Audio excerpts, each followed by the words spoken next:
Okay, so what we're doing here is current and resistance. Now I'm going to skip over the stuff we've already done. What's cool in this section is we get a microscopic view of Ohm's law. So we're going to focus on things like that and not trouble ourselves too much with the more elementary things that have been covered in the previous lectures.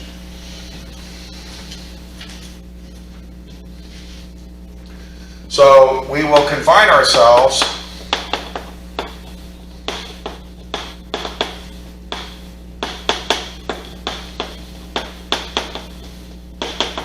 for now to measure or discuss, let's say, only steady currents.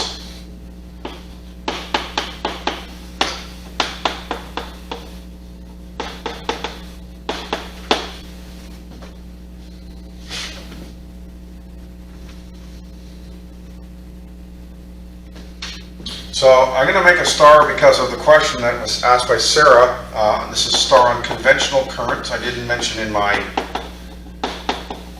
previous video. So thankfully their comments are banned, or I'd be getting toasted for that.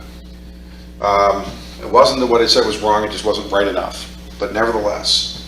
So historical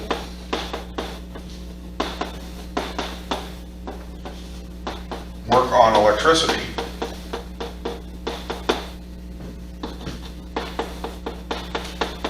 preceded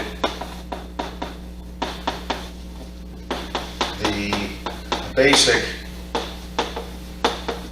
understanding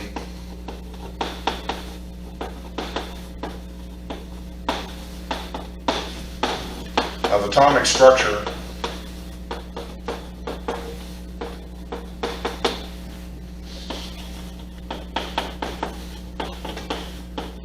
by about 80 years.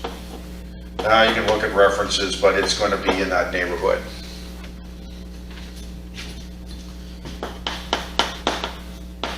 The beginners, the founders, arbitrarily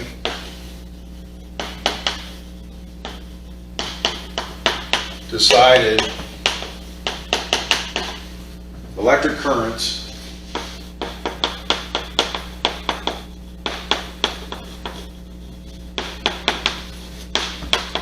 is the movement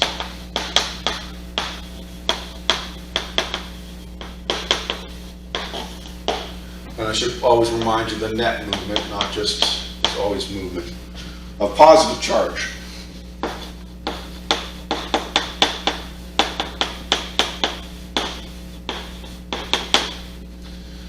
Now, by the time of Bohr and the others, we knew that was no longer the case. So by 1915-ish, if not sooner, enough was known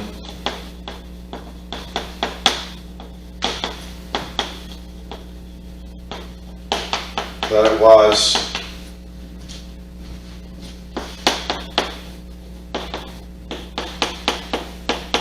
the outer electrons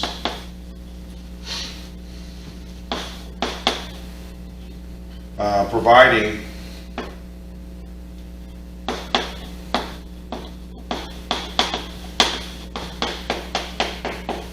the charge carriers.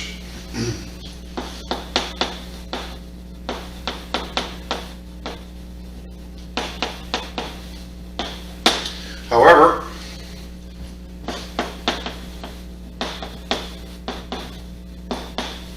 within the electric field of a circuit, the electrons would move in a direction opposite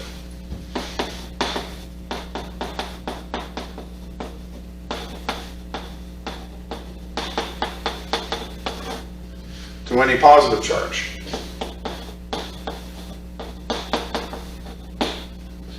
And so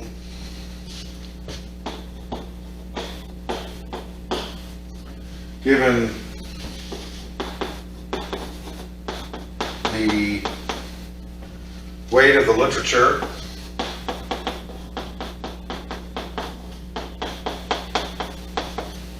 the previous literature,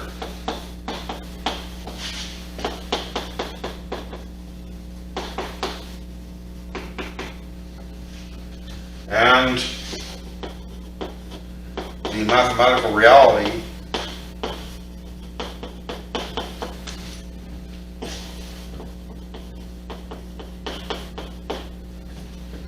in parenthesis, adding a positive is the same as subtracting a negative. So if we think about it from a standpoint of direction, if the positive charge goes this way, all right, it's the same as the negative charge going this way from the standpoint of the circuit. So there was no, the resistance equations I showed yesterday, the analysis of a multi-battery circuit and all that kind of stuff, even dealing with capacitors and so on, none of it really matters. The only thing that changed was when we get to electromagnetic fields, we deal with whether we use one model or the other and the directions go opposite. So we decided to leave it, knowing full well that the charge carriers are negative and are going this way. We left it that it's the current is the I is the movement of positive charge, okay? Because it doesn't mathematically matter. It's stupid, it's old-fashioned, it's all the rest, but it is what it is. In the 1980s, there was a push to change this, and the problem is that if you have the books, and whether it's high school teachers or even first and second year professors who are doing this, if the children come out of those courses and run into the inertia of the system, it doesn't end well, and because the system doesn't care. And whether it's old literature and you have to constantly switch back and forth and you make mistakes. So I think the end was they simply just surrendered. That's what I remember. When I wrote my first textbook in 2001-2, I was pushing for conventional current, and at the time, that was effectively what they wanted anyway. So the revolution had, subsided. Anyhow, so we distinguish between the two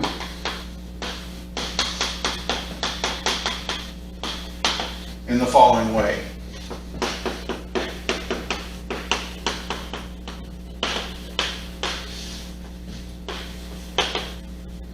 So we have the first version here is the movement of positive charge.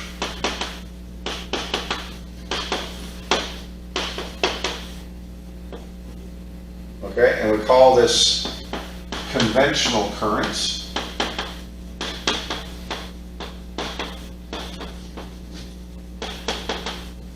This is given the symbol I.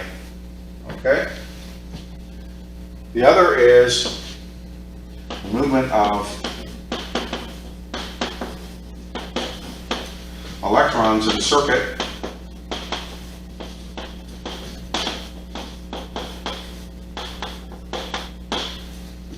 This is known as the electron current.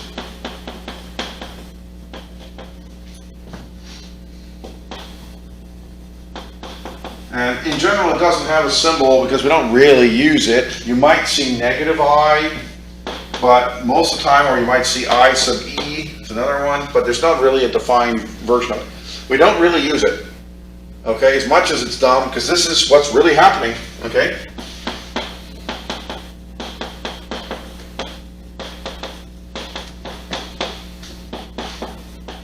And normally I take this up in grade 11, but I neglected to do so yesterday.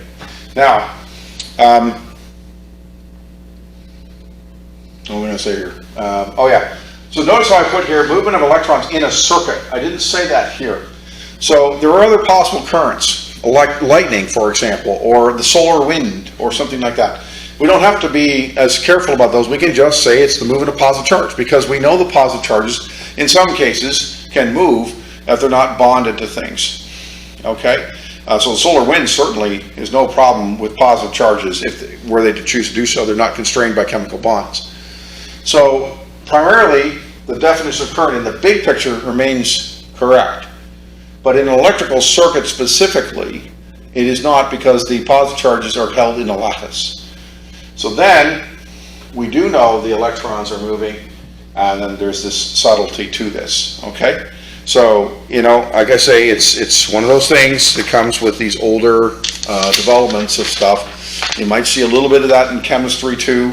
We certainly see it in astronomy. Every star has 5 or 6 or 7 catalog numbers based on where you were and what's going on. And that's the fun of it. Now, we're going to look at, ultimately, a microscopic view of Ohm's law. It's quite interesting when you think about it. Your background would be enough to think of a circuit and imagine a flow of electrons and all the rest of it. And it's all very, you know, straightforward, water or something like that. But if you were to go down to the atomic level, you wouldn't see that. You'd see these bees flying around, and the amount of movement they would make would be incredibly small, and you wouldn't be able to perceive it. And so looking at it at the atomic level is actually kind of interesting, and has to be seen in a different way. And we're going to do a little bit of stuff first before we get to that. So if we take a conductor, it looks like this, let's suppose, where this end is wider than this, and this is wider yet again. So current is the same.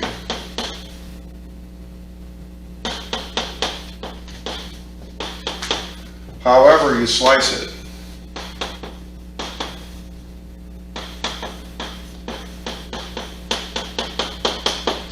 So I could cut it here or there or here. We'll call this A, B, and C.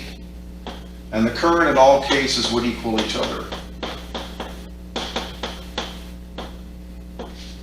Okay, because it's simply the flow of electrons. And because we're dealing with the entire conductor, we're cutting across the entire, not part of it, the whole thing. Okay?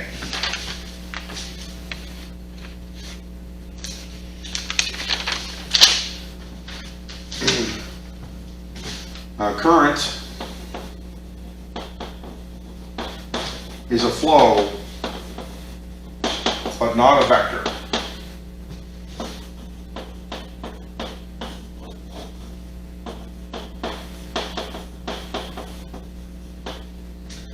If you will, it's the flow of charge, net flow of charge. It's the magnitude, doesn't matter which way it's going. The only way we get, quote unquote, a plus or minus is whether it's flowing negative or positive. Okay? So we have the plus minus is the sense, can be, depending on the situation. The polarity. And I'll emphasize can be. Okay, depends on the context.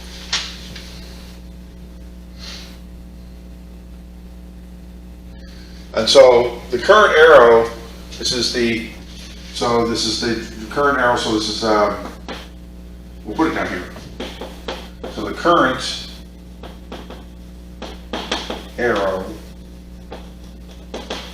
shows the direction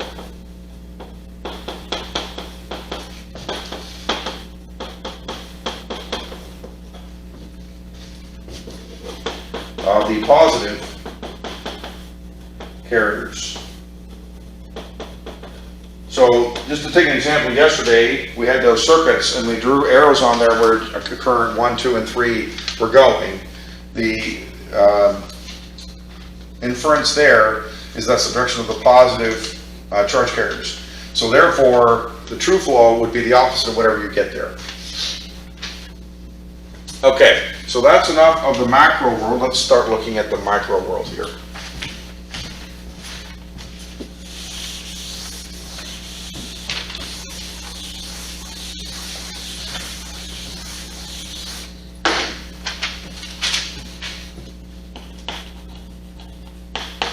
Current density.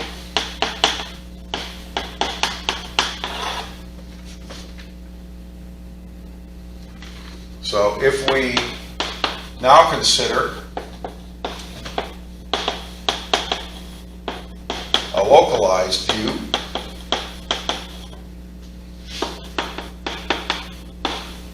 Of a conductor.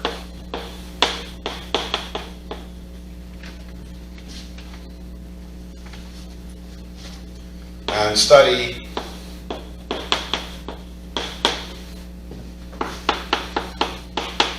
the movement of charge at a given point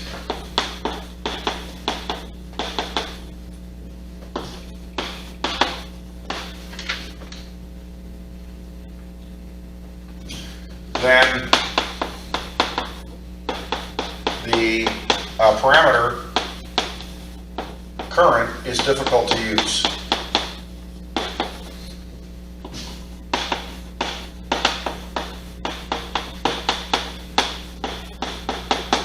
So if we return to this diagram over here, and we were to sit ourselves somewhere here,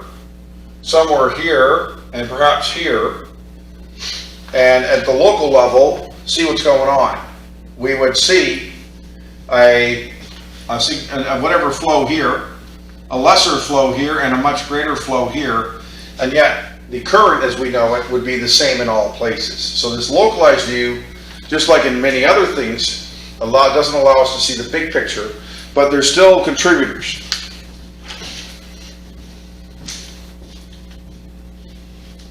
Since our currents are steady,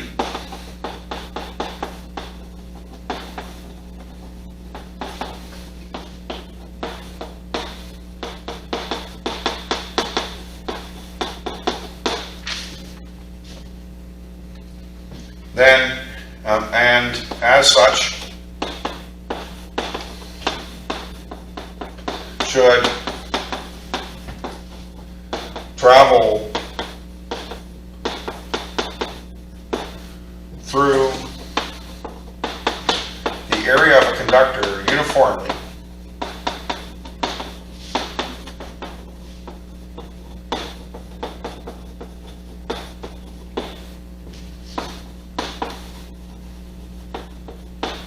Then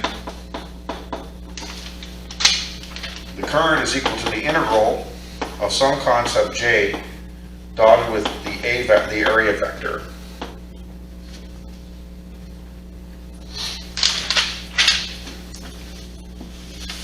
And J is known as the current density, which is a vector.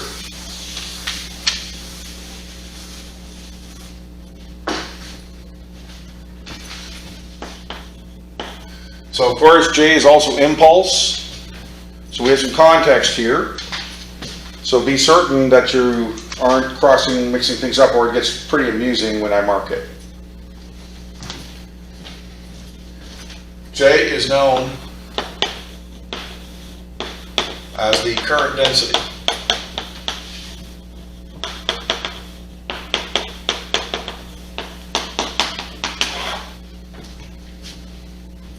This should be uniform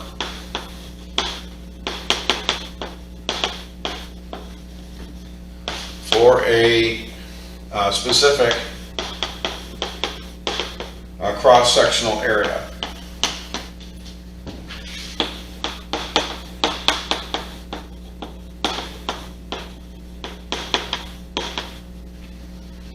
So anywhere these lines curve here, so somewhere about there to here, roughly speaking, anywhere in here J would be the same. Anywhere in here J would be the same, and anywhere here would be the same. They'd all be different, and you'd have changing values of J in either of these narrowings and/or expansions. But the nice part is it's a local variable that can help us understand what's going on. So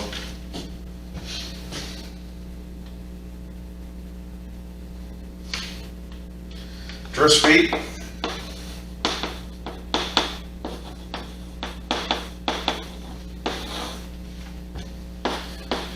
like Newton's cradle,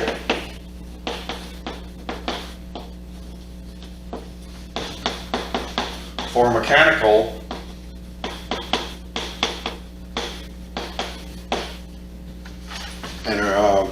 energies. The electrical energy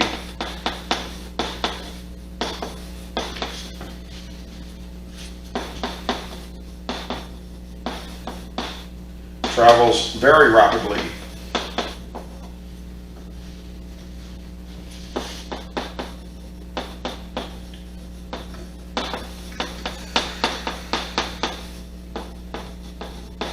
through low resistance conductors.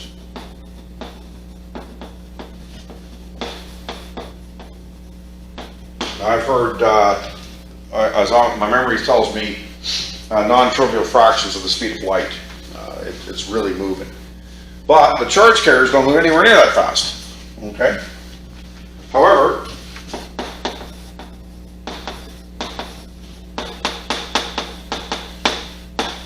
the electrons move quite slowly.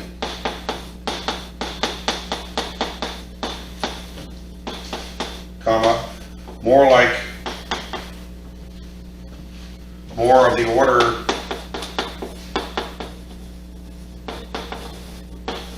of centimeters per second. And their rate is called drift speed.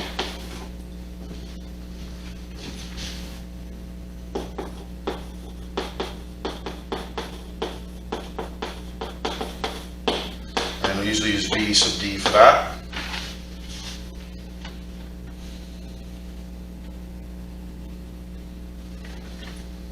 In general, due to thermal agitation,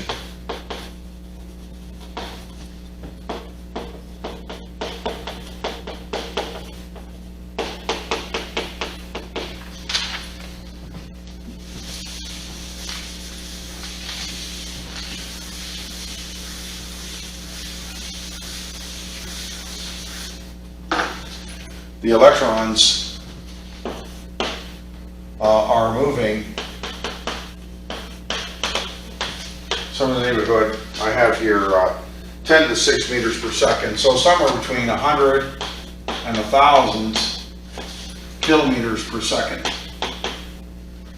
They're real buzzing bees, okay?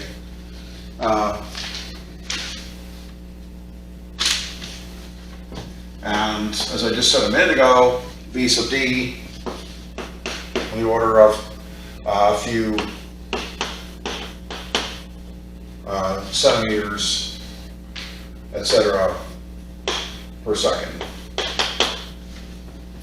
So if you were to be down at that level and be standing inside the conductor, it'd be a beehive of zipping electrons, and the trivial amount of net movement, you wouldn't even notice it. Question? Yes, please. Wait, so drift speed, because you just said that electrons move like 100,000 kilometers per second. Yeah, but that's not a net speed. Remember, that's random motion due to thermal. We don't count that. Oh, okay. Current is net charge. So that's a good. Let's just say that. That's a good point. So V therm is random and produces no net movement, usually. So I therm is effectively zero. Probably mostly it is. Okay? So the I of the circuit then depends only on V sub D. Now let's see if we can't compute this.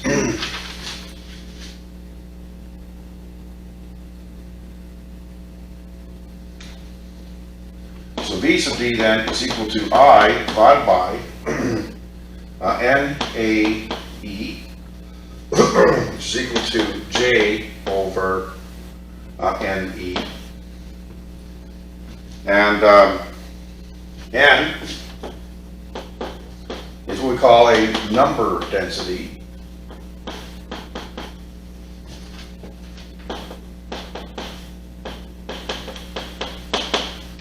And this is the number of particles per cubic meter. Okay?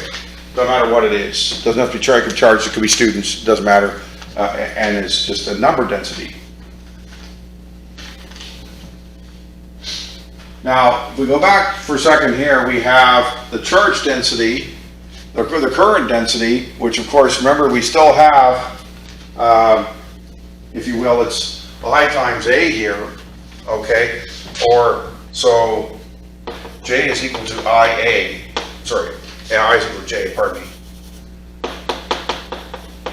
So J then is equal to I divided by A, okay? Which is equal to coulombs per second times meters squared.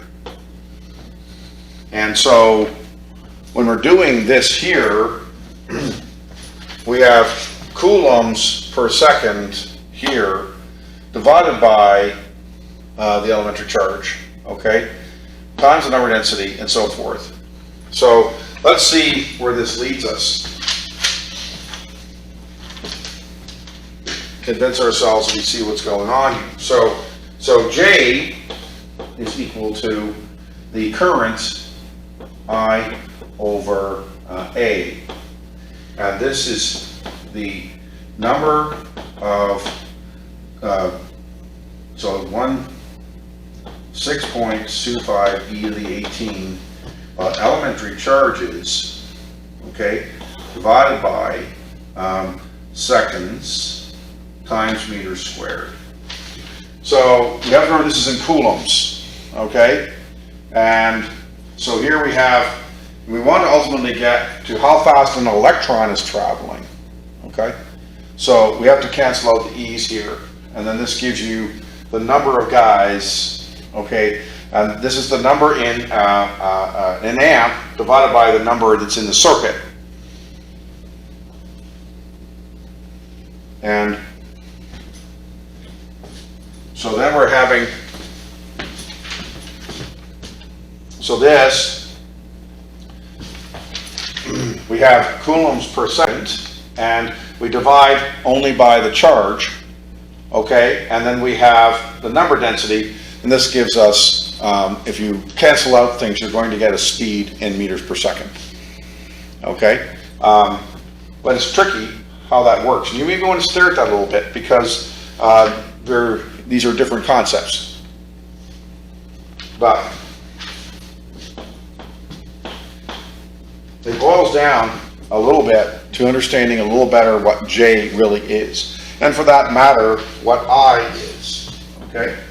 Because we have charge per second, but it's the unit that's involved here. Because if this is the speed of the charge carrier, we're looking at how fast electrons are moving, not how fast coulombs are moving. So it gets a little bit, but I'm gonna let you think about that a bit. Okay, resistance and resistivity.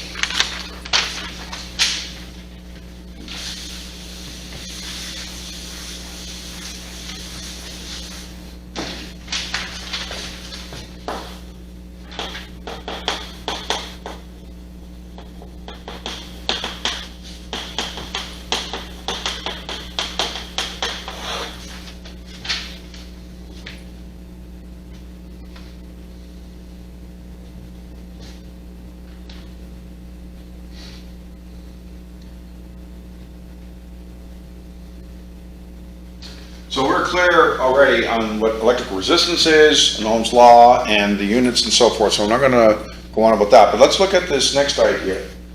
So I'll just put here resistance, 3 dots, and then we've got resistivity, and the symbol is rho.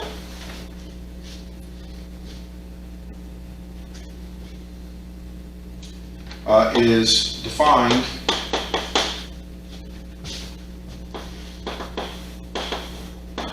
not by V, but rather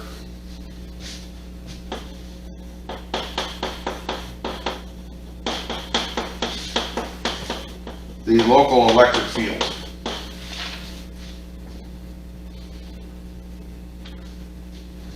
Instead of I, we'll deal with J, the current density. Then rho is equal to the magnitude of the electric field over the magnitude of the current density. Now this is, in effect, R is equal to V over I, okay, only Ohm's law version of it. Here is the electric field, force, if you will. In the case of potential, we're dealing with energy.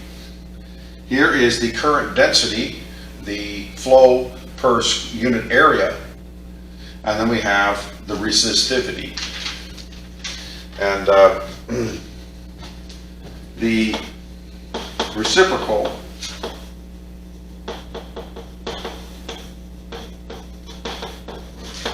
of rho is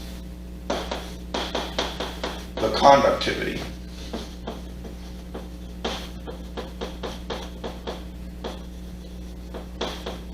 And we use lowercase sigma for that.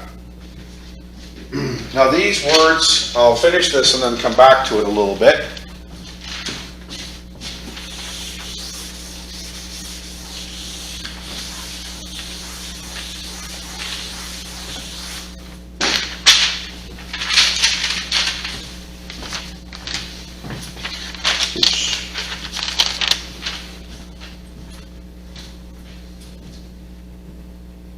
So resistivity has the unit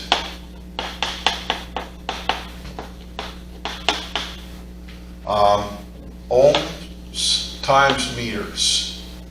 So let's see that for a second here, because that isn't completely clear. We have here the electric field is going to be a force divided by a charge. So we have, let's say, newtons per coulomb, and then we're dividing by the current density, which is amps divided by multiple times meters squared, if you will, on the other side here. Let's expand this. Now we have kilogram meters cubed divided by coulombs seconds squared. Now we have coulombs again, so we'll square that. Then we're going to put a second in the numerator to deal with the amp, which will cancel out one of these guys. Now an ohm, from the other day, we said that R is equal to V over I. So here we have joules per coulomb squared times seconds, which is going to be kilogram meters squared seconds over coulombs squared. So we pick that out of here. Okay, we have, let's see, did I do that wrong? Yeah, I did. Yes, I did. Sorry, this is, no, that's amps, kilogram meter per second squared. No, that's right. Okay. Okay, so now we're going to have the ohm then, that's the ohm, okay? So we have coulombs squared, that's good, okay? We have a second on the top, we have a meter on the top, an extra one there, and otherwise we're fine. So in my derivation, which I probably made a mistake on, we have ohms times meters, and we just got this seconds thing I haven't figured, I screwed up somewhere. Amps is going to be coulombs per second squared, and that's what is wrong. Okay, and so that comes down here. Yeah, to be part of the ohm, and then we have that. Okay, so that should be fine because we have the joule seconds here. Okay, very good. So there's your unit there. Bunch of cancellations. An ohm meter is, of course, also a device, so we have to be a little careful over our language. And actually, the right here should have done it the easy way. Okay, Also, so 1 over an ohm is known as a Siemens.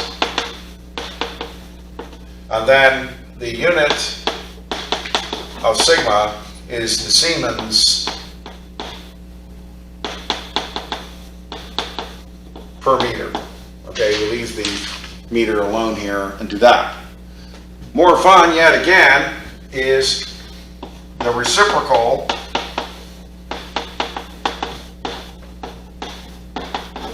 of the resistance is the conductance.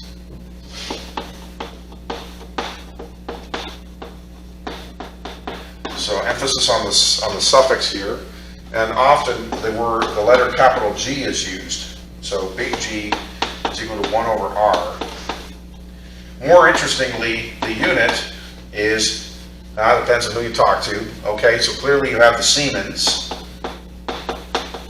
but you're going to also see this dated unit, which is the mho, which is simply ohm spelled backwards, which is kind of cool. Maybe the SI, you'll see Siemens for the most part, but you may well see the mho if you're reading some literature. Now, the distinction in a practical sense is this. Because resistivity is at a small world level, it is generally perceived to be the property of a material. Okay? So, since rho is at the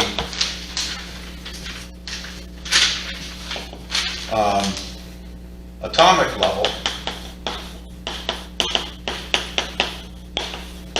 it is considered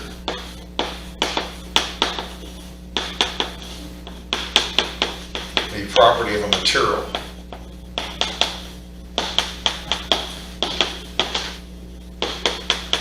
So the electrical engineers that are building resistors and so on are combining different types of materials with different resistivities in such a way to obtain the resistor they're looking for. Whereas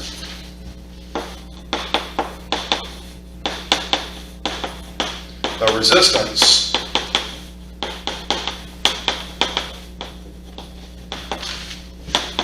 is a property of a device.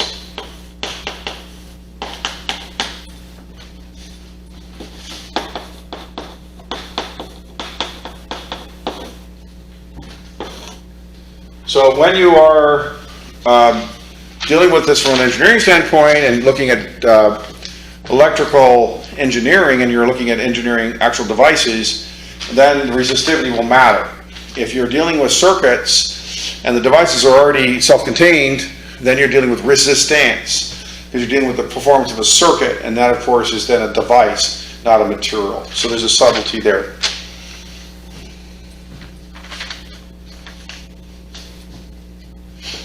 And so just a subtlety here, won't bore you with Ohm's law of course, but just in another look at it here, if we have an IV curve of a device and you get this performance, or you have an IV curve like so, where you get something like this, devices that behave this way, where there's a direct proportionality, they obey Ohm's law. Now, of course, the subtlety of this is they all do. It's just that the difference is the resistance changes. So what we really want to suggest is with R constant. That's what we're really talking about here. So we get into semiconductors and so on, where depending on what you do with it, the resistance at a moment in time under certain conditions will vary. Okay, these devices here are called linear devices. And these are non-linear.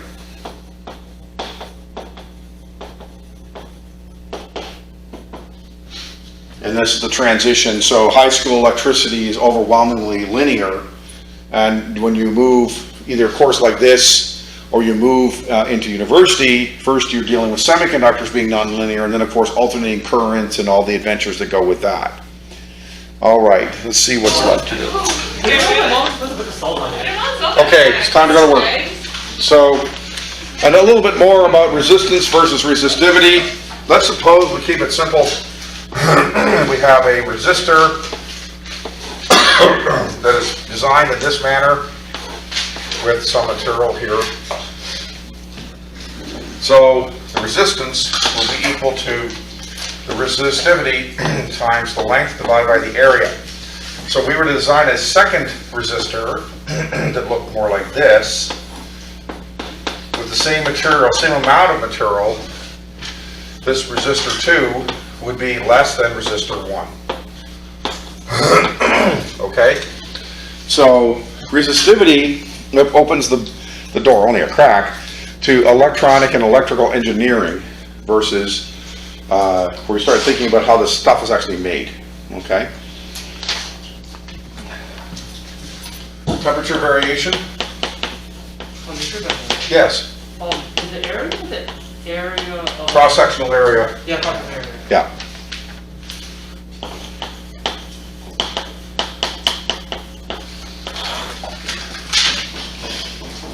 So most parameters, or physical ones anyway,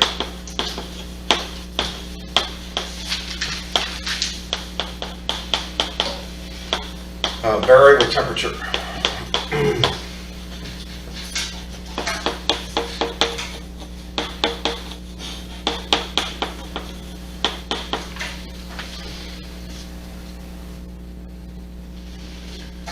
And resistance is no exception. Now, resistivity, I guess, is what we really meant here. Because it's really going to be resistivity, not resistance, because it's a material property, not a device property. A lot of money has been spent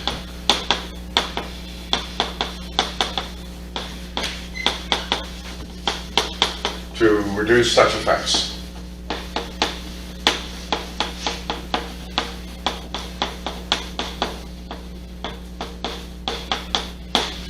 And we have rho is equal to rho naught times alpha times T minus T naught. And this alpha here is the temperature coefficient.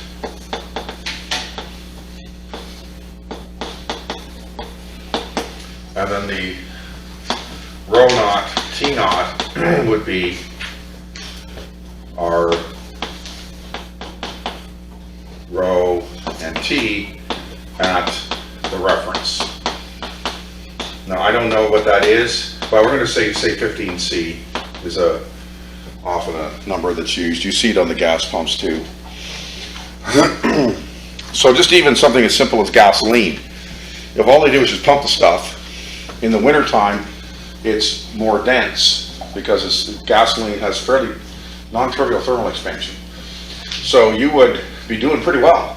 $1 a liter or whatever it is, you would get more material, more mass per liter. In the summer, you'd find that you'd get a poor gas mileage because the amount of gas in your tank wouldn't take you as far for the same price. So what they do on the meters, I suspect in the old days they didn't do it, but certainly in the last 20 or 30 years, the meters are computationally corrected to 15C. So they, I guess as a sensor, takes the temperature of the gasoline. We are to some extent lucky that the gas in the tanks in the ground is not going to vary all that much because that in the ground thing is a tremendous insulator, and so that does help, okay? Anyhow, you may, if you start looking at spec sheets, and you've been doing a lot of this had you had a project, you'll see the temperature range upon which these parameters are valid. And if you look at, sometimes in the old days it used to be military spec or higher quality spec, the temperature range will increase because they're using fancier materials to mitigate the alpha here, okay? So I know famously the 555 oscillator chip that in the 70s and 80s everybody had to use on their projects. You had to be careful with that because if you put too much current through it or too long, it actually changed its properties as a function of the temperature. And because it was generating oscillations, then the frequency of those oscillations was thus not dependable, because that would change also with time and temperature. So it was a demonstration device more than a practical one in many ways. Excuse me.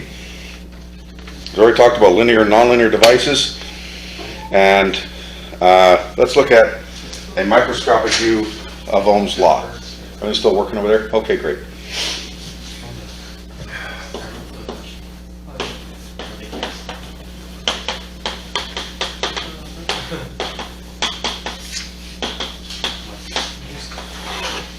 So at the atomic level,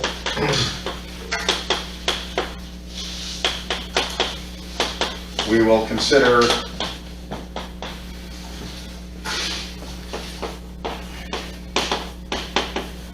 local values for the electric field, resistivity, even N. What else we got here?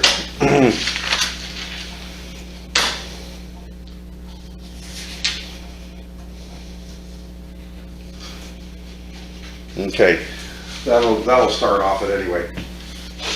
Now,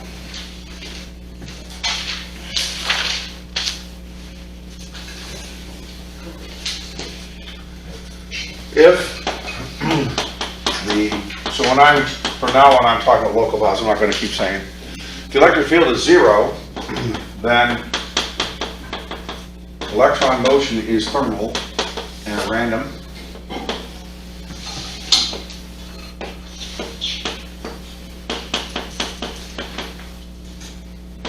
And is canceled out. Or sorry, sums to 0, let's say it that way. So V sub D, the drift speed, will thus be 0, and there's nothing to talk about. So when we do these computations, we don't have to worry about the thermal speeds at all. Remember, we're not counting 2 or 3 electrons here. We're counting billions of them. So the averages work out very nicely. Okay, this is not, the theory of large numbers is quite easily worked to here. If an electron is placed in an electric field, the resulting acceleration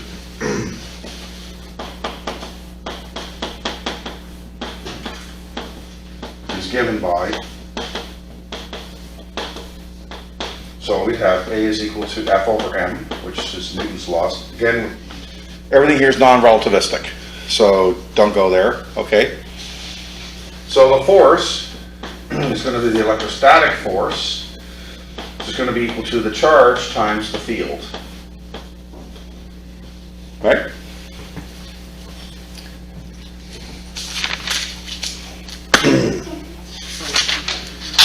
Now, drift speed is thought to be low because of collisions. The electrons are running around and they're banging into things, banging into atoms, banging into other electrons, whatever. And so the mean free path is comparatively small. So it is thought that the drift speed is, quote, low due to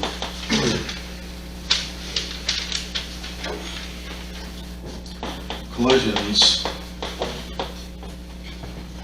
of electrons with the lattice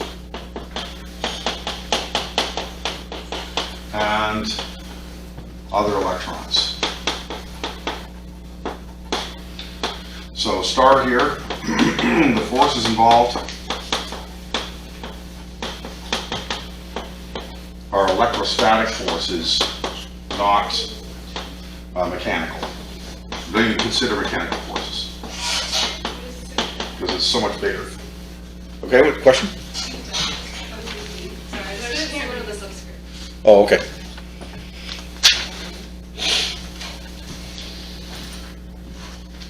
If we take tau to be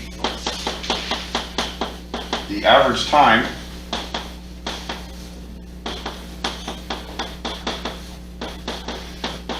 between collisions,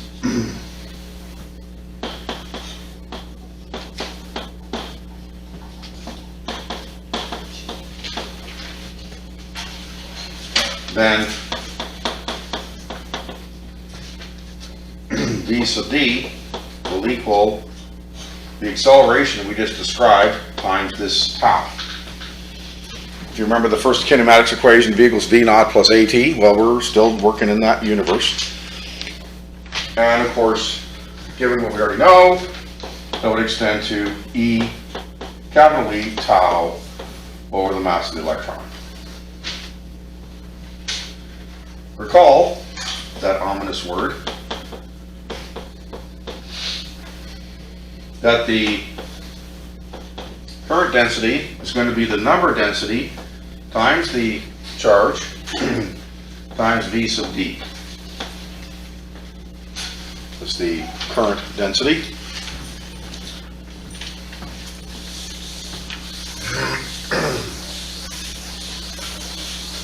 And then v sub d is equal to j over ne, which is equal to e tau over m.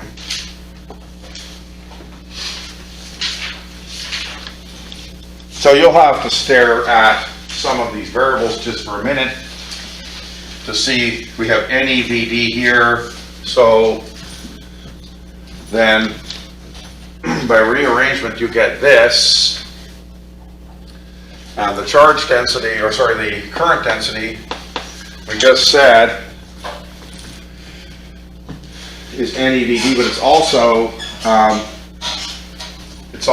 the current per area, okay, by definition. So you start thinking about what all that means and you can get to this. And I'm going to let you think about that a little bit. Because when you solve these problems, some of these questions aren't that difficult, but becoming familiar with the actual concepts is important, and just reading my notes isn't going to do it. You gotta own it a little bit.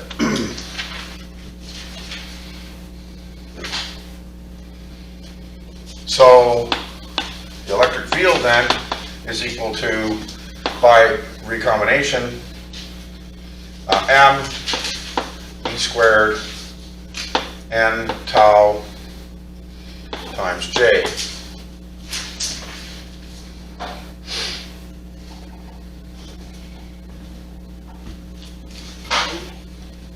So if we look back at this equation here, where did I put it? This one. So v sub d equals this. Then we rearrange this one to come up with an expression for v sub d. And that's done here. And we get this. Okay? So then you turn around and combine it in terms of j. And what we also remember earlier,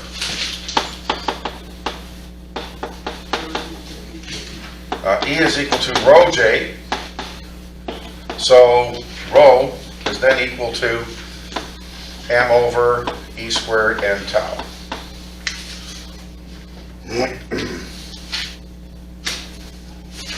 Now, 1 over tau is in effect a concept called the mean free path. So how long does it take between collisions? So the time between collisions is here. But if we take the velocity, okay, you start looking at, it's not quite mean free path, but it's getting there. Doesn't really matter. Let's leave it.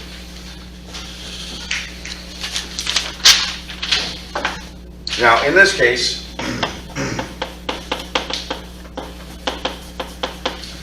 m e squared and N are constant. But tau will be temperature sensitive.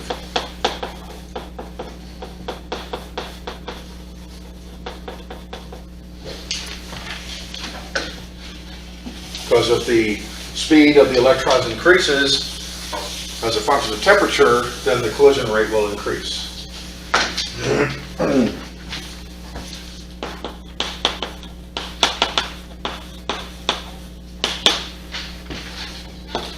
As temperature climbs, the speed of the electrons goes up, which implies that tau will go down. The definition of it was the number of collisions, time between collisions, right? Where I put it, yeah, here.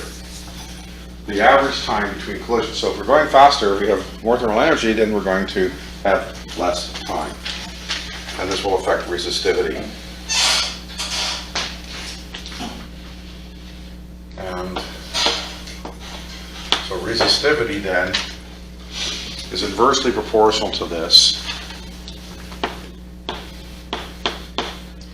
So as the temperature increases, resistivity decreases.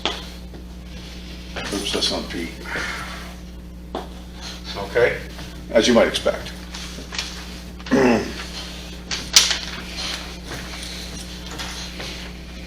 We already talked about power, so we won't bother with that, and that's it. So now we have the chapter on circuits, and again we're going to deal only with the aspects that weren't covered in the grade 11 version. So I've talked about EMF devices and parallel circuits and multi-loop circuits. So let's just telescope ahead to the RC circuits, which are of great interest to you right now.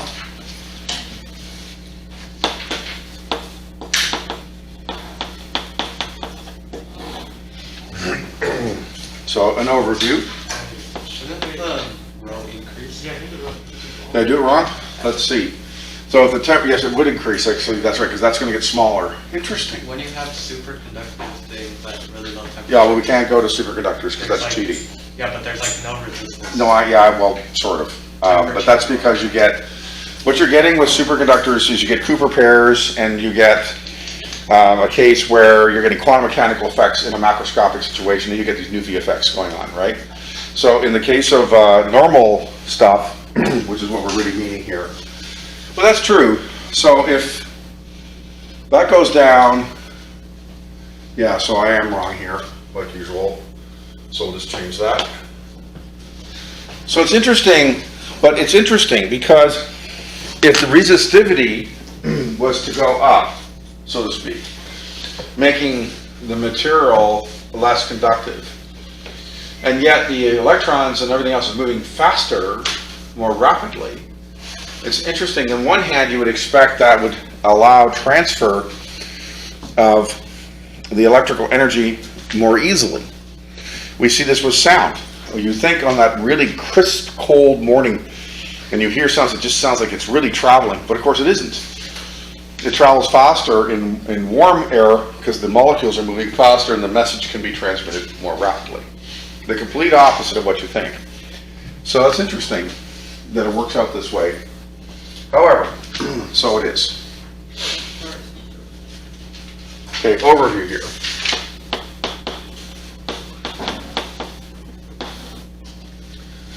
These circuits say,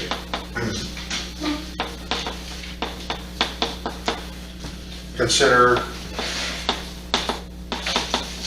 the behavior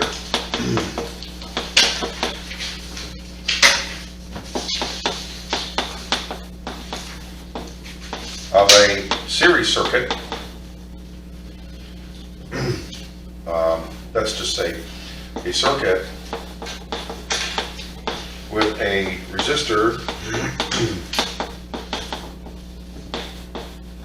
and capacitor in series,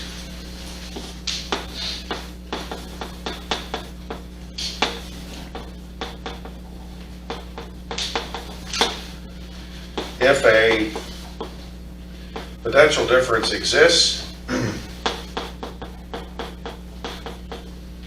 comma, the capacitor will charge.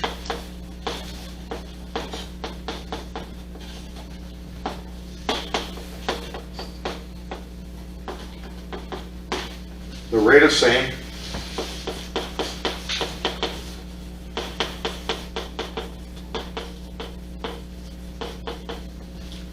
That is controlled by the resistor.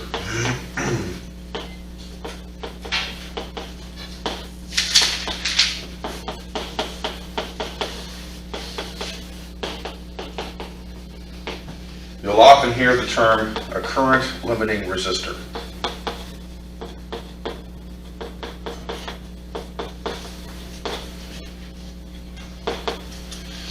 This is also true, for example, if you're going to use diodes in a circuit for illumination purposes. Light-emitting diodes are no different than standard diodes and have, when energized, practically no resistance and will be incinerated if used in that way.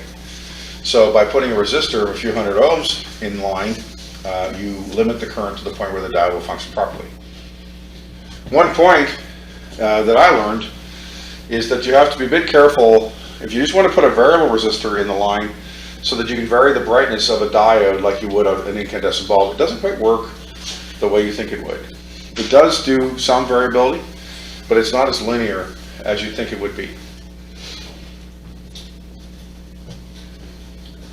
If the capacitor is charged and the circuit connected,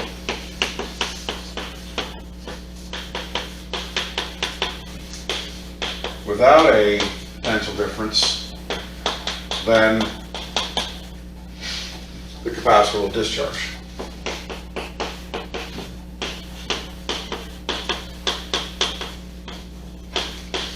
Again, with I limited by the resistor.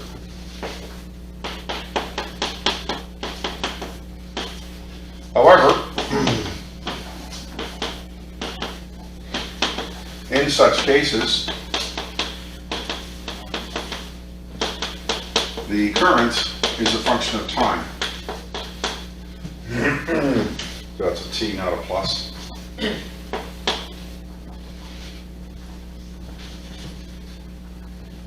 The capacitor's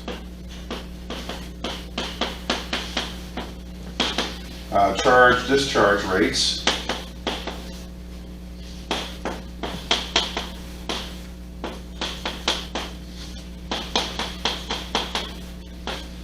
are thus not instantaneous.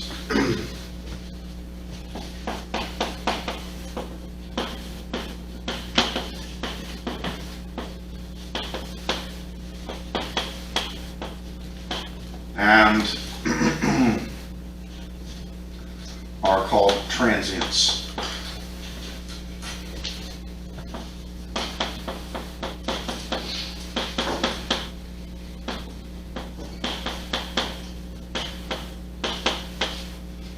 Okay.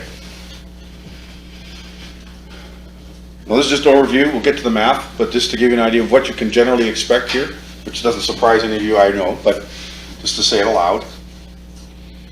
And again, if the resistor capacitor arrangement is such that it's very small number, if you multiply them, the transients can be incredibly small, but they're not zero. They can be microseconds even. And sometimes that's exactly what you want, depending on what you're trying to do with a given circuit. What would you mean by the rates being not instantaneous? I mean by the rates being... Like, if you see like charge plus discharge rates are not instantaneous, like I Yes. feel like- So the point is we don't charge a capacitor like Oh, it yeah, takes yeah. a finite period of time. Yeah. Even if the resistor is only the conducting wire, it still will not happen instantly. It'll be damn fast, sure. It might even get exciting, but it won't be instant.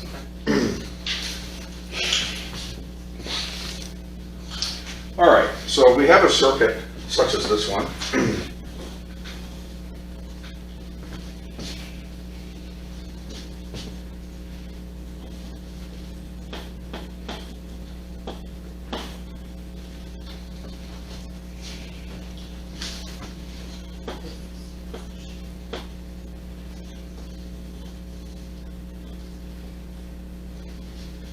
So we have a switch here that can go one way, which will allow a charging situation, or go the other way and short out the capacitor, right? So we'll just say A and B. If S is set to A, it's a charging circuit. If it's set to B, it's a discharge.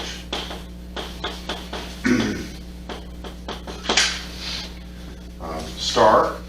One of the things that engineers deal with are all of the environmental factors that are not often talked about in the theory you get in this the introduction here. So, star, note that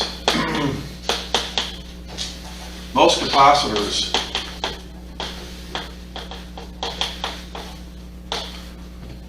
will quickly discharge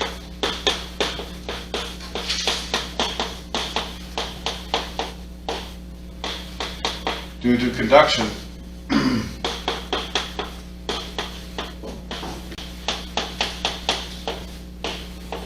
with ions in the air.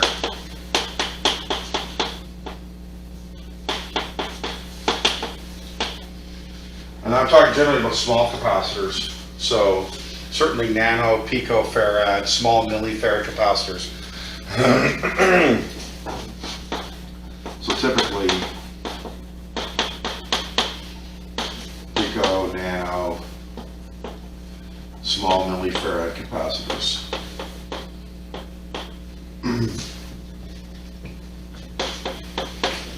Large capacitors, so 1 farad plus, can assume a respectable charge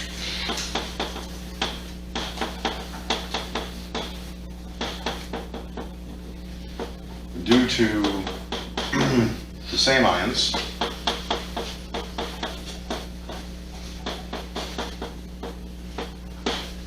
This can be a health hazard, be a safety hazard.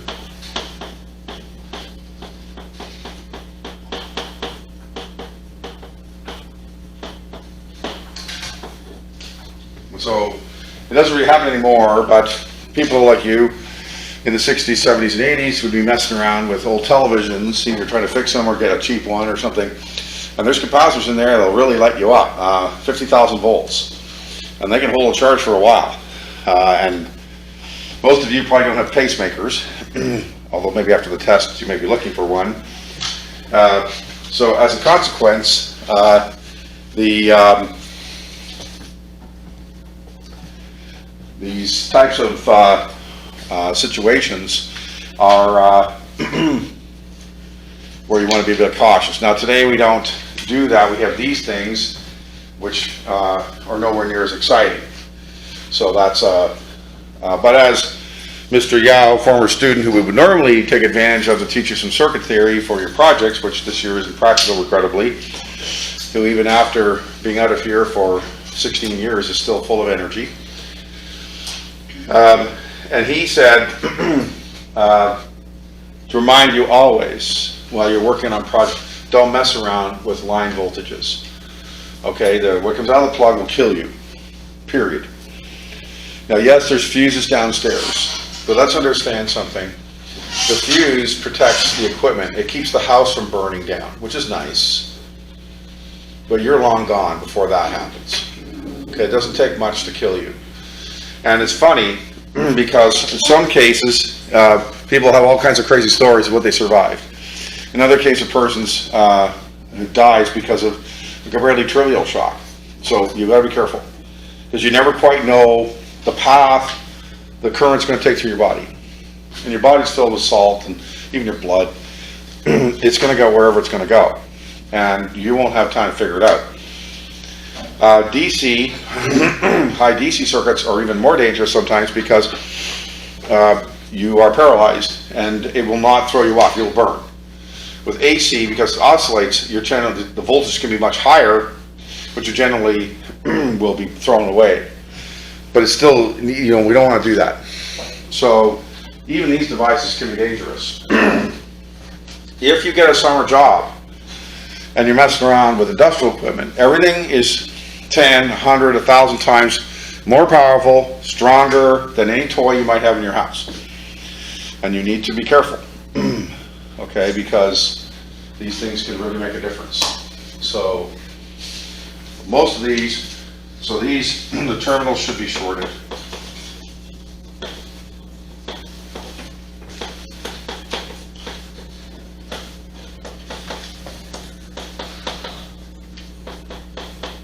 While stored.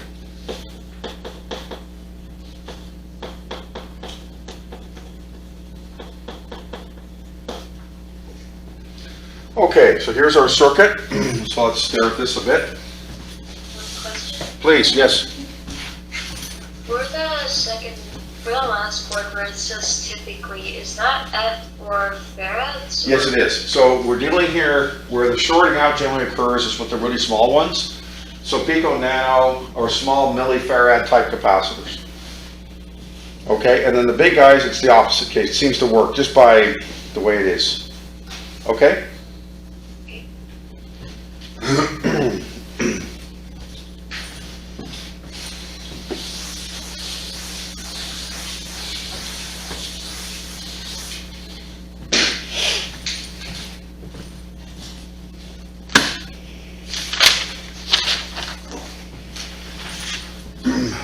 We can derive an expression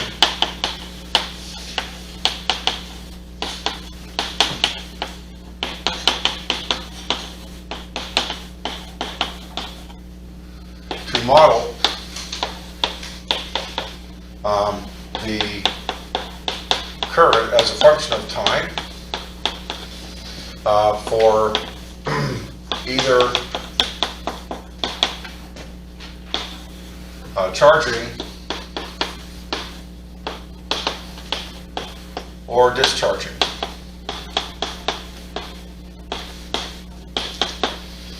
We set this up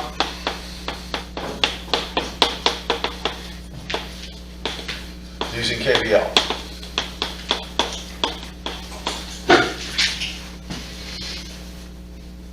So, recalling the potentials,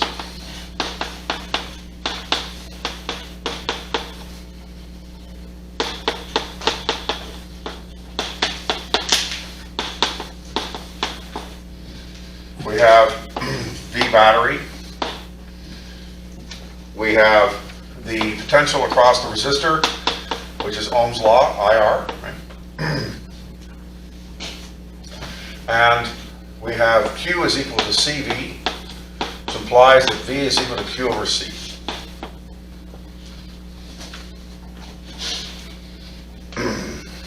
Then from KVL,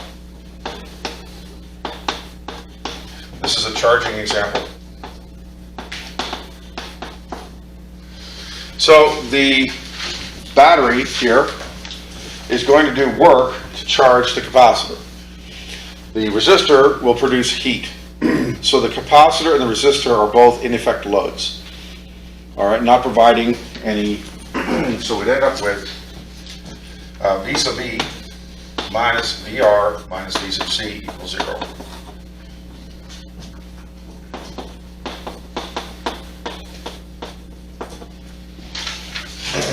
So by definition, we have IR plus Q over C is equal to the potential of the battery.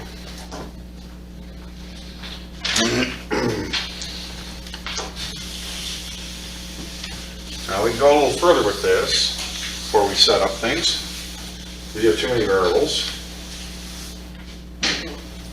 So I is by definition dq dt. Hence, our first order dE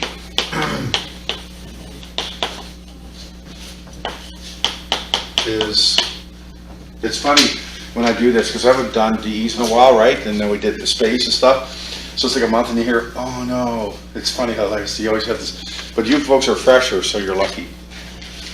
Usually it's a month later we're doing this. All right.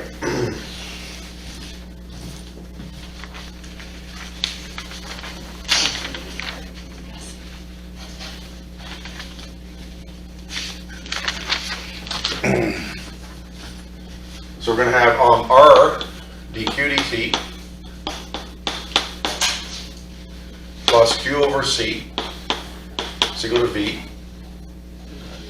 So then we always get rid of the leading coefficients, plus Q over RC equals V over R, which is simply what? Now we have to think about what this means. So V over R, which V we're talking about? Battery. And resistance we're talking about is the resistor of the resistor. So this is the current through the resistor, in effect. But which current? Well, we're going to have to come back to that. Maybe we should just leave it for now. We'll just leave it and decide what the significance is later.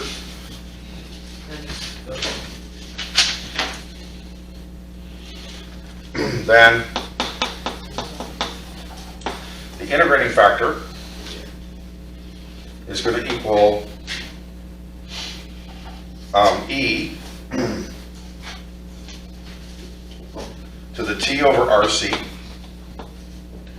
Remember, we have the integrating factor of P dt, and P of X is the coefficient here, which is 1 over R. See? So you get T just being straight integrated as a constant, as a single variable, and then RC underneath of it. So you have the integral of 1 over RC dt is equal to 1 over RC integral of T dt. So then we have d dt quantity e to the T over RC times Q. And you can see the product rule here, just like we've done before. All right. You take this as respect to time derivative. And we have, just a minute here, there should be I think there's a constant missing here. Just a second. Oh yes, there it is. I see, it's here actually, yeah, right, okay. So if we take the derivative of E, in this case, you get 1 over RC, e to the T over RC. And of course, by multiplying through by it, we get this anyway. So I should also add equals V over R e to the T over RC. Okay. So we've multiplied through. So this has an e to the T to the RC in all terms. And then, of course, the Q dt is just I, right? So it gives us the initial term.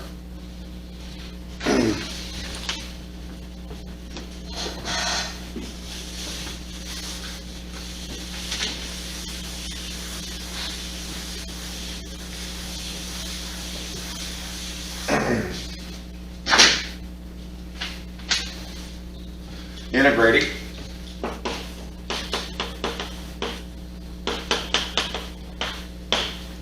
We get e to the T over RC times Q is equal to E of V over R times the integral of E to the T over RC dt e to the T over RC Q equals V over R, and we have quantity RC e to the T over RC plus a constant I'm going to use A for a constant so I don't confuse it with capacitance.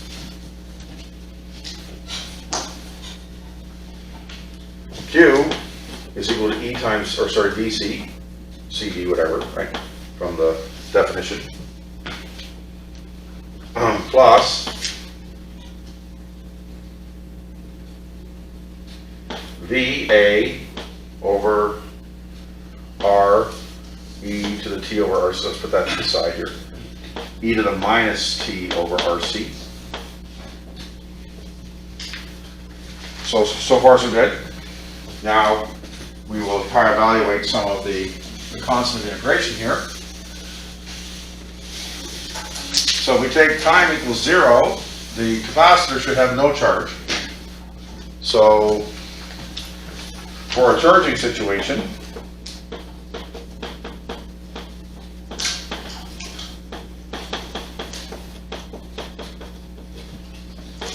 at t equals 0, Q should be 0. Let's see if I still agree with that. How about that? So 0 equals CV plus VA over R. So if we have time equals 0, then this term here is just 1, so it disappears. And the rest is straightforward, and this is 0, 2. So then A will equal RC. So if we put an RC in here, you get these equal, and they'll be negative, of course.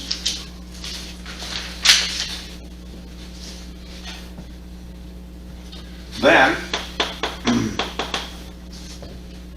we get Q equals CV plus, so if we do that,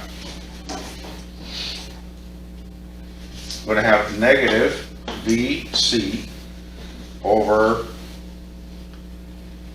no, we don't need to do that, minus CV e to the minus T over RC. So initially, you would have, as this thing charges, this term will get less, right? Until infinity, this is 0.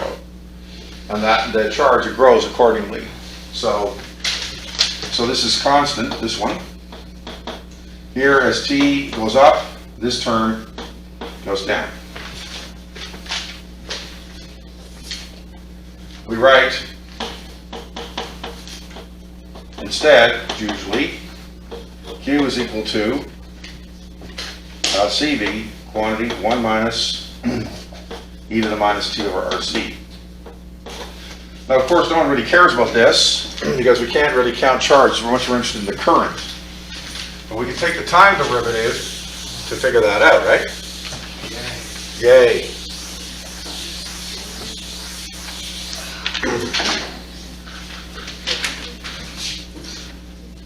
Current in this case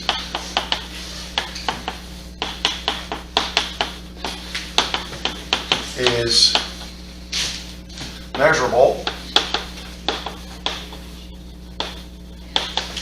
So I is equal to dq dt. So then that's equal to d dt of the entire CV quantity 1 minus e to the minus t over RC. So let's see what that looks like. So I then would be equal to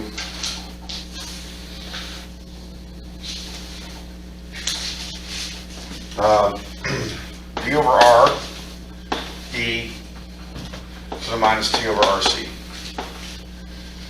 So when would the current be the greatest? When the capacitor has the least amount of charge, because there's less, it's more interested in filling itself in.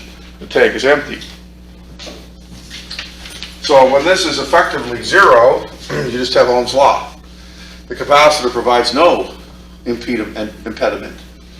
As the capacitor becomes charged, the flow rate will reduce. And the capacitor works as a de facto resistor. Okay, and ultimately will not allow any flow.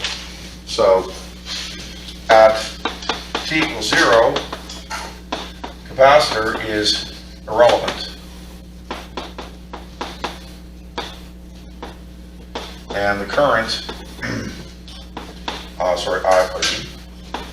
I is just Ohm's law. So you would know by inspection what your current would be when you first push the red button, because you know what your resistor is, you know what your battery is, so you can compute your initial starting current, theoretically right off the bat, and then you know it'll go down. And the derivative's not that hard, folks. Of course, the first term here will vanish, and then you just have to do this one, which, you know, we're not wearing ourselves out here.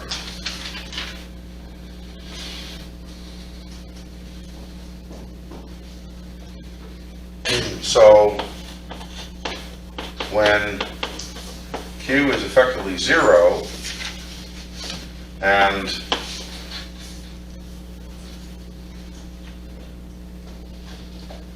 let's go back over here. Hold on just to see. So even with this one here, so when Q is roughly 0, then the rate is going to be the fastest. So I is a max.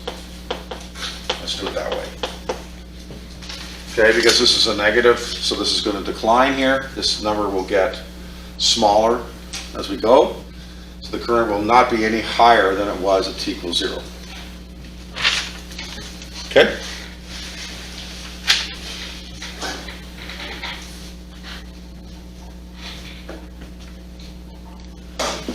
Now if we look at discharge curves for a moment,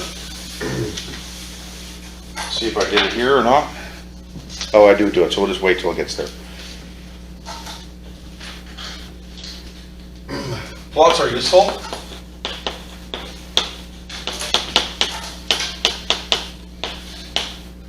So one we can have here is Q of t, and it'll look like this. And this will be CV here, okay? So you know what it is. Well, you're supposed to know what it is. And then we have the other one would be the T and I. Oops, that's I. This one will be this way. And here we have, exactly.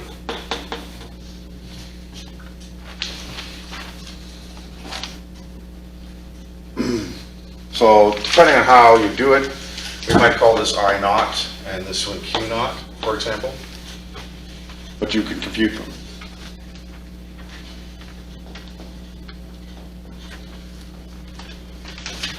Star. When effecting such an experiment,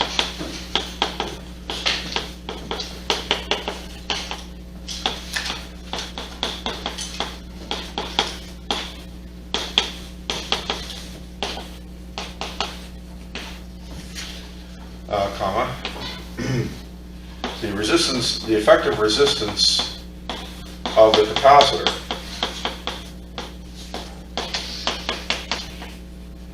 approaches infinity as Q approaches Q naught. One must be cautious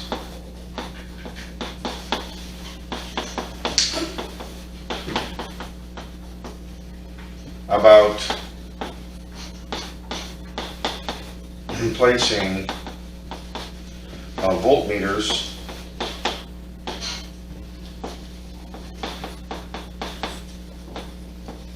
across the capacitor.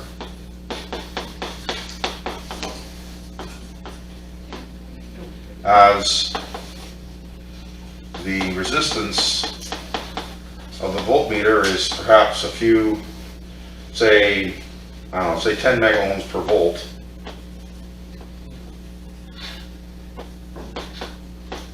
The effective resistance of the capacitor is much higher.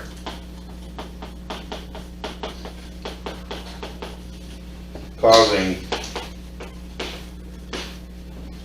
the voltmeter to become primary circuit.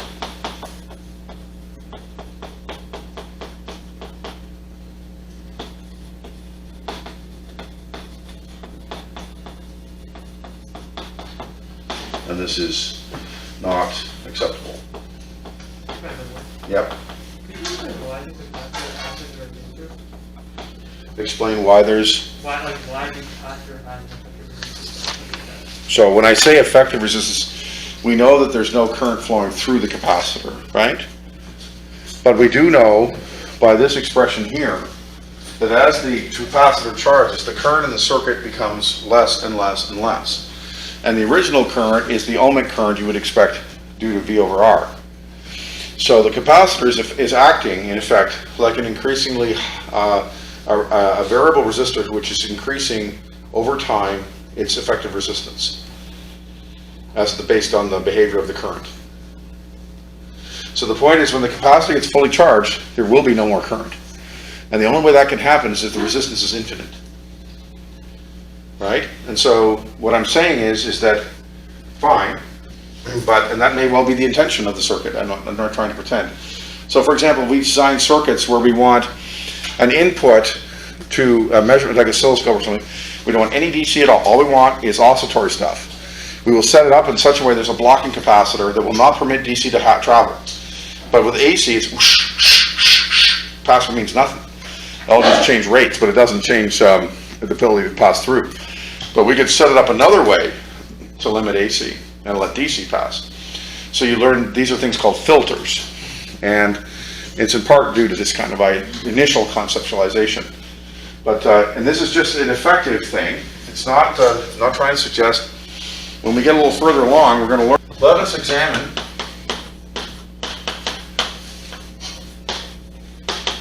the product RC.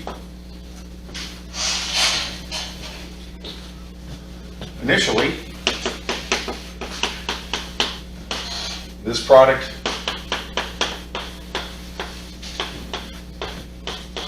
appears obtuse.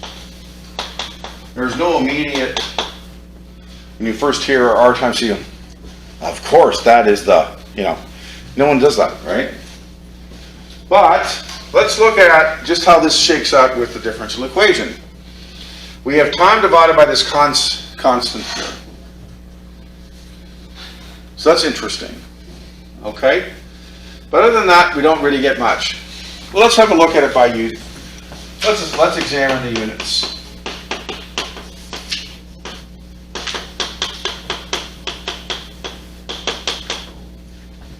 And we'll do the base units. So first, the resistor is going to be equal to volts divided by amps in the sense of units. So let me use an arrow, because we don't want to make mistakes of that.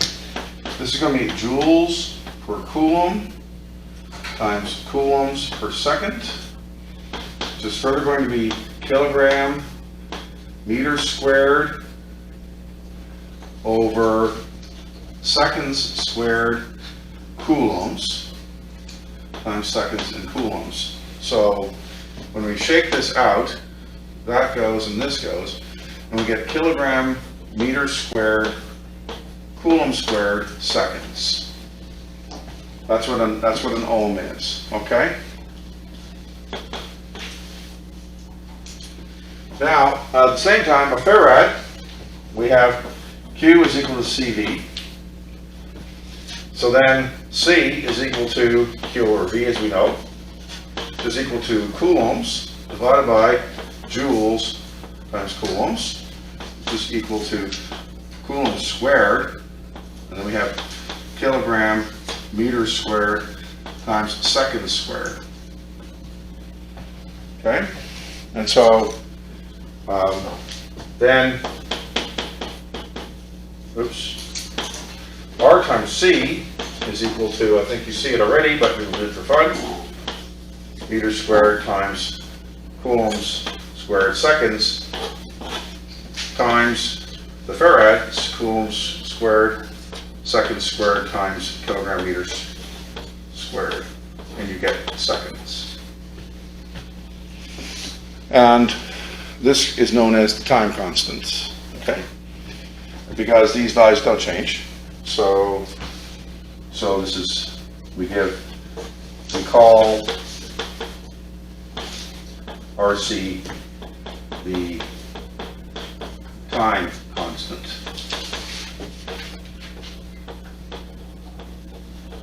Tau sub C. So technically, you have two. I'll just write this out, so we'll say tau. There are two.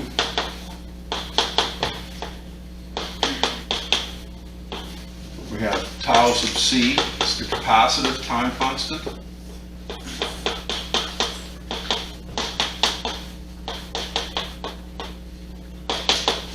And tau sub L, which you'll see later on, R over L, I forget, something like that. This is inductance with coils. It could be L over R, I forget, it doesn't really matter. Question. This is the inductive time constant.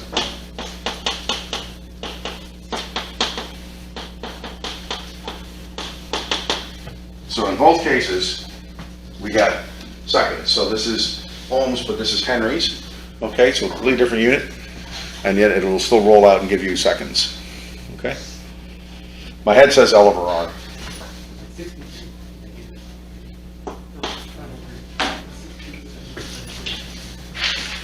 Okay. So when you do the experiment you did, and I'm not going to tell you everything, the challenge you face with the voltmeter then is you can't use like giga-ohms for the resistor because you're using a small capacitor, because you're going to send the same problem. The one difference will be that, of course, the voltmeter will be a fixed amount of resistance versus a variable one. Oh, or this one will be. So that's better. So at least you can figure what it is and hopefully leave it that way. The better way to do it, if you have a choice, is to use a capacitor that has non-trivial capacitance. Now the problem is that if we use metal can capacitors, they have rolls of plates inside, and that gives you inductive effects, which will also mess things up. So what the kids were doing the last while is using plate capacitors that have a dielectric, and the best dielectric in the world is tantalum. And they're nice little blue capacitors, look like Smarties, just don't eat them. Now I'm sure since this came out there's something sexier than tantalum, but it's the big one. If you look at the dielectric constant, tantalum is way up there. So therefore a small, normally let's say nano, maybe high nano capacitor, nanofarad capacitor, is now a non-trivial millifarad capacitor just because we're using tantalum. That way you can reduce your resistors values to more sane numbers and then measure across your resistor to get the curves you want with less error. So when you're given freedom to choose the components, that's when you do your homework to see which way you can cook it legally to get the numbers you're looking for.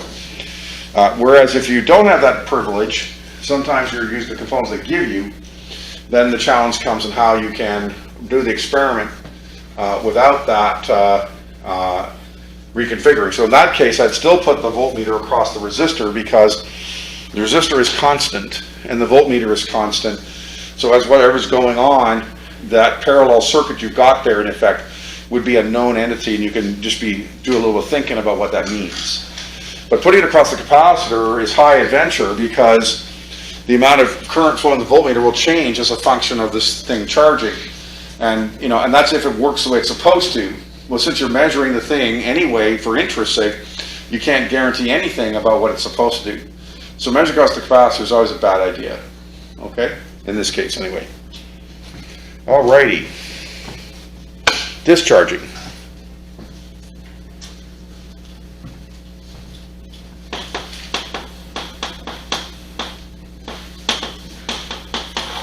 So from KVL, it's the same circuit except now it's equal to 0 because we don't have a potential to do anything.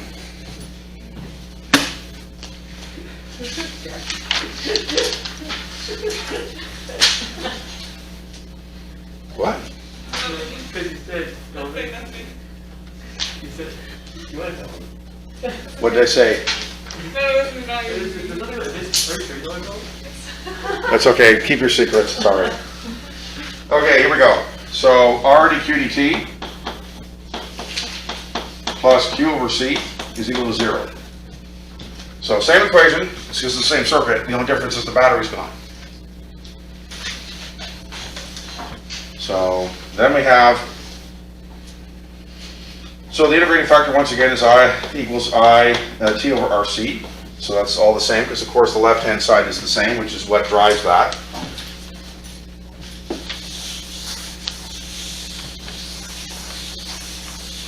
But now when we multiply the right-hand side by the integrating factor, you still get 0.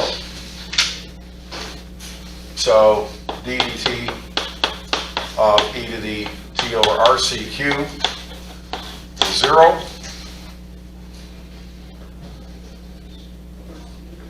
Integrating.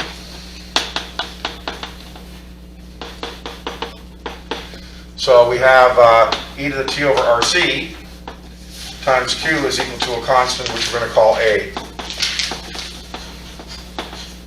Because I don't want to use C because it'll confuse the capacitance and that just makes trouble, right? So, and then Q is equal to A times e to the minus t over RC. Okay? And A then will equal, let's do it another way. So first t is equal to 0. So then Q equals A. This is the full charge. So we'll call that Q naught. All right? So then Q of T is equal to Q naught times e to the minus t over RC. Now that's fine, except that we don't really know, we don't have a device that we can measure Q naught directly. There's no machine that does that we know of. So we'll generally do a little more. But nevertheless, let's Q naught is equal to CV. And this is the V at which it was charged.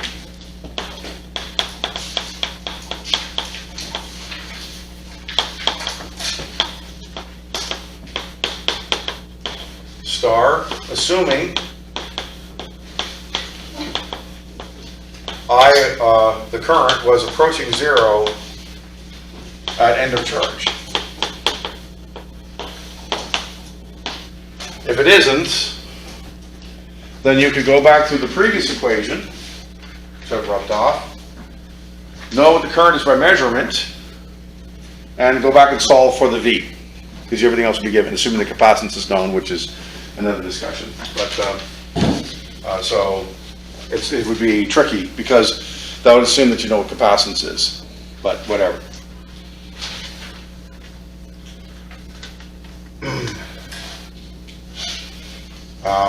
For current, we once again take the derivative.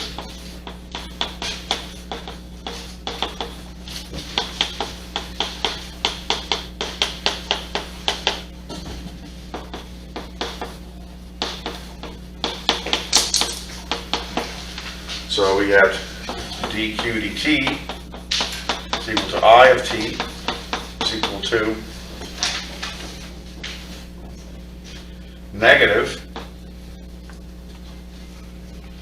Q naught over RC e to the minus t over RC. And we could go a step further if we want to take the chance. We would say Q naught is equal to CV over RC. The C's cancel. And we get V over R, e to the minus t over RC. And again, there's no V, so V is the charging potential. You can also write this, if you want, as I naught as well. And so by inspection, you can see that I will be a max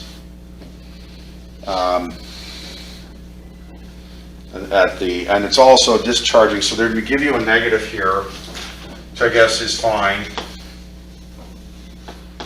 Okay, so we'll be clear about that, I guess.